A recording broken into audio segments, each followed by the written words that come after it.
rather invest in some real estate. You know what I'm saying? Oh, wait, can you repeat that again, man? You're up and coming artist. What did you say you want to do? I say invest in some assets as opposed to trick off my money on some liabilities like diamonds. Even before fame, this aspiring star had a plan for his fortune. Exactly. Make you expose your range. Take care of my people. Take you across the tracks. Make you explode the face. Now you official now. He was just 20 years old in this interview with Hard Knock TV. I just been cooking that new. Over the next decade, he'd become a beacon of hope in South. What's up, YouTube? This is your girl Ashley from Kings and Queens Roundtable. Welcome back. All right, so today the discussion at the round table is, unfortunately, the untimely passing of one of the most influential artists of our generation, of our time, the late, great Nipsey Hussle. Now, I gotta keep it real, as always. Nipsey Hussle was not exactly an artist that I listened to frequently. However, from what I understand, he put out some really good music, some really good artistry and work. But perhaps more importantly, what Nipsey Hussle did was he used his money to reinvest into his community. He did this by purchasing stores, by purchasing real estate in the LA community.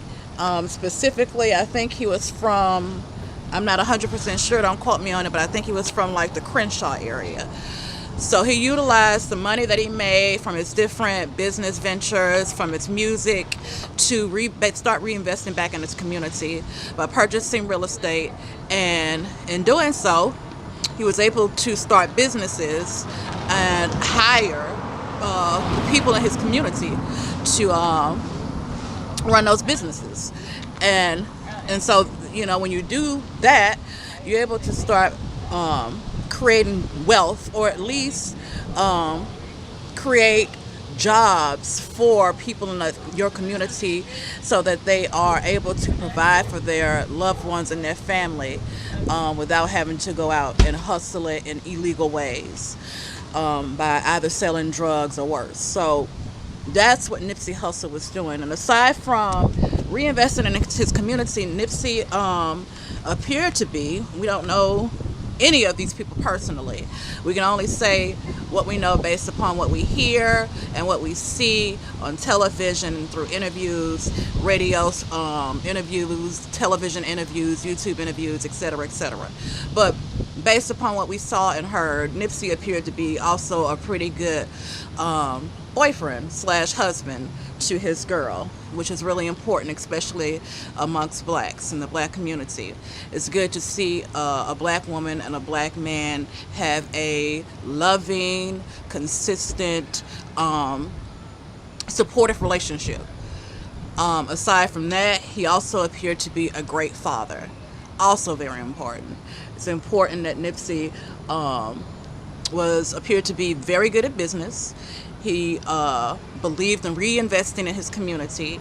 He also appeared to believe in being a good husband, a good father, good brother, a good friend, a good partner. So the guy that murdered Nipsey Hussle essentially took away a guy that was making some awesome moves for the culture as a whole. And so it's sad to see anyone be taken away via gun violence. And it's happening so often now in a lot of places, but especially in places like LA, of course Chicago, even in Baton Rouge, which is where I'm from and located, New Orleans, Atlanta, etc., etc. So, you know, this murder has reinvigorated the conversation about gun violence and sort of redistributing pain and hurt, and also breaking this cycle. And what are some different ways we can go about doing that? What are some different ways we can go about breaking the cycle where our young men are going out here and getting involved with the wrong types of company. And I'm not necessarily just talking about Crips and Bloods. I know those gangs were not necessarily started on the basis of illegal activities. The Crips and Bloods, especially the Crips I know for sure, were started to actually do exactly what Nipsey was doing. And that's to provide a support system for African Americans, especially African American children in their local communities. That's why it was started. It may have veered off at some point and went into another territory, but there's no reason why it can't get back to that. So again, it's very sad, a very sad story about Nipsey. I feel for his family and anyone who is having to go through losing someone through such a violent way. So I send my condolences to Lauren London, his wifey, his children. I know he had a daughter and a son that he recently had with Lauren. His sister, who sent out a heartfelt Instagram or Twitter tweet talking about how important he was to their family, how great he was, and how the public really only saw a certain side of him, but there was an even more loving, caring, sensitive side that, you know, his loved ones saw. So it's real sad. It's very sad, and it's again very important that we don't just talk about different ways to mitigate this situation and to stop this distribution of hurt and pain. It's important that we actually come up with answers to stop this. So why don't we start here? Why don't we start right here, right now on this channel? Everybody in the comment section, you know, tell me, you know, what do you think are some different ways or some different things that we can do to help stop this, to help stop the gun violence, to help stop the redistribution of hurt and pain, to help stop black families from losing loved ones in such senseless ways? What are some things we can do to help stop tragedies like this? List it down below in the comments, and we can continue this conversation, and you know, maybe be able to implement these things in some ways. Maybe we can send it to our local representatives, our congressmen and women. Maybe it's something that can be implemented into laws, or maybe we just start at the school level, at the primary and secondary school level. Maybe we should implement more spirituality into schools, and I don't necessarily mean strictly from a religious perspective. You know, there are different things you can do besides just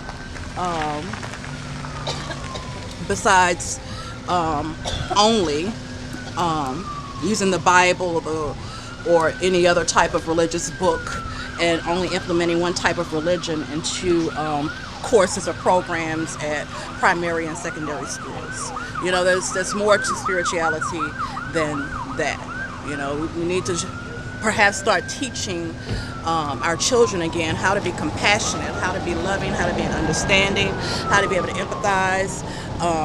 It may sound simple, but apparently there's a real lack of that in the community. So, you know, teaching that, if they're not getting in the home, they need to get it from somewhere.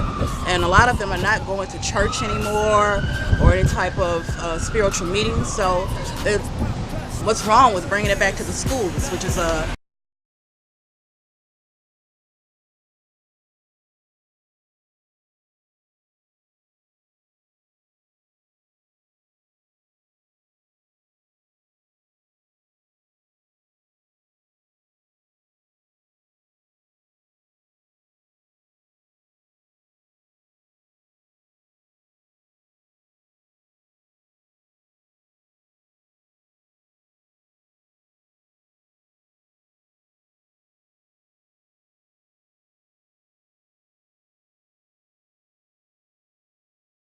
Everybody, Abdul Jalil, cousin Aisha, and we just want to give a broad perspective on the take on Nipsey.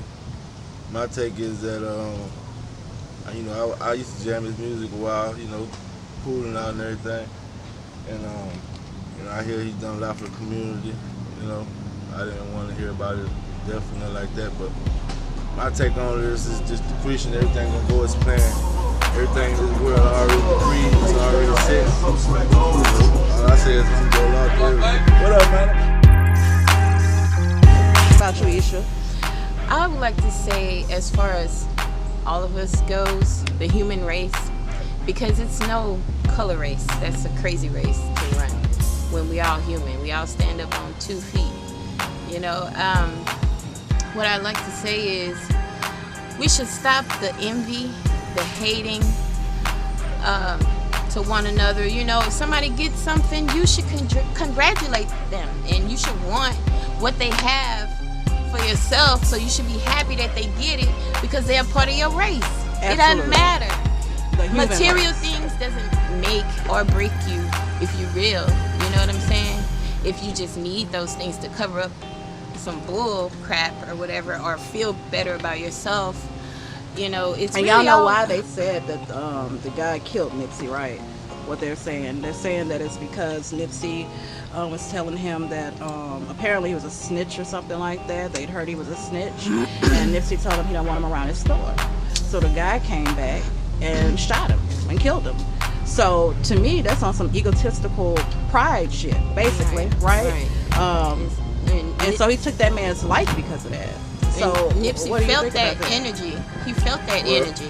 I think, you know, that's how people are in general. They're going to hate for it. You have to control that. You got to have an understanding and know that if God bless somebody with something, that they're going to be tested to see how they do with that blessing, and you're going to be tested to take how you look at that person. Are you going to be jealous, or are you going to congratulate them?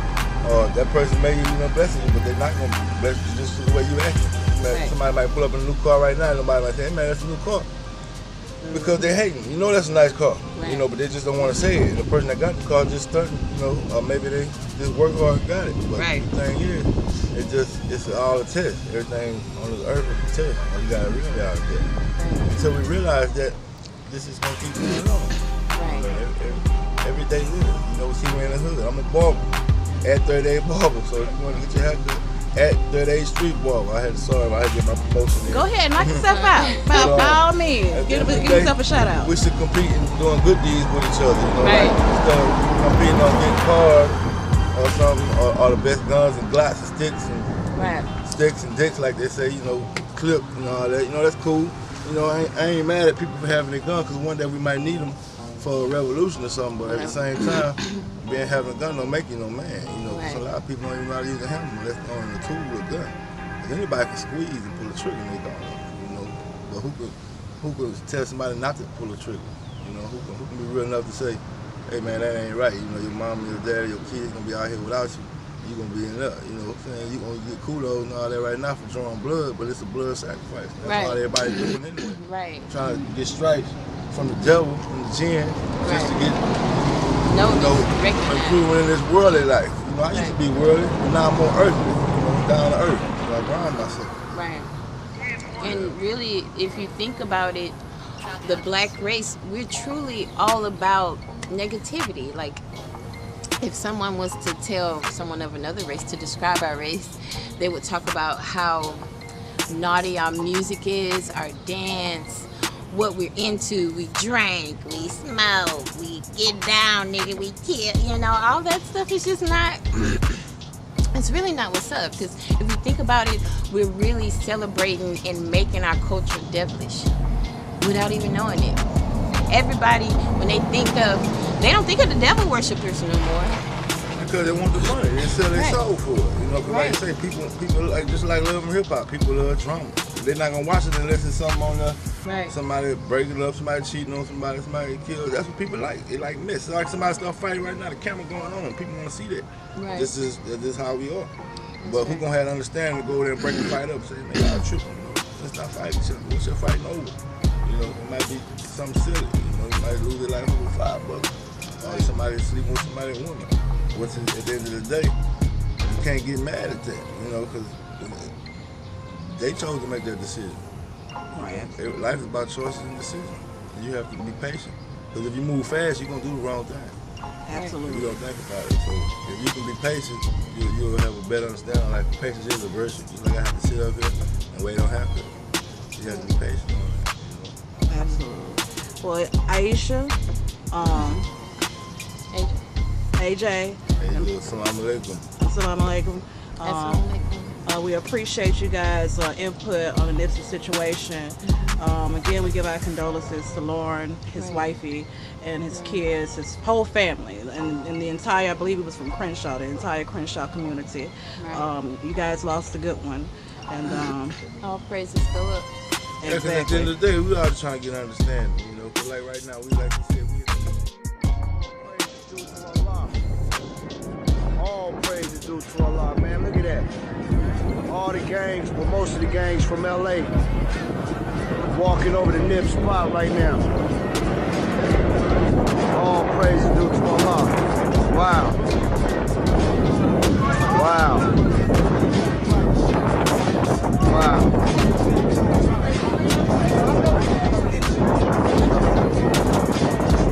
Wow, look at that. Wow. All praise is due to Allah. All the gangs walking over the Nip spot. All praise is due to Allah. Wow. Assalamu alaikum, bro.